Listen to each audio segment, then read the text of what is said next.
नमस्कार। लोकप्रिय नेपाली अभिनेत्री विपना थापा र उनका पति डाक्टर आशुतोष भारद्वाजको वैवाहिक सम्बन्धमा हालै खटपट आएको छ।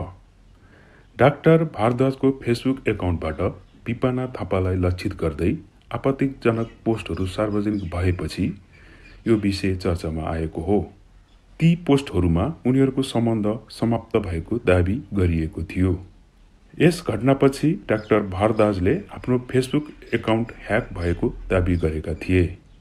तर लगत्तै उनले सार्वजनिक माफी माग्दै आफ्नो एकाउन्टबाट पोस्ट भएका सामग्रीप्रति दुःख व्यक्त गरेका छन्।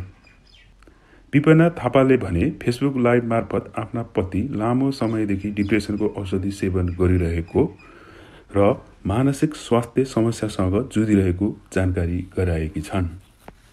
उनले दर्शकहरूलाई डाक्टर भारद्वाजका विवादास्पद पोस्टहरूलाई गम्भीर रूपमा नलिन आग्रह गर्दै सहानुभूति देखाउन अनुरोध गरेकी छन्।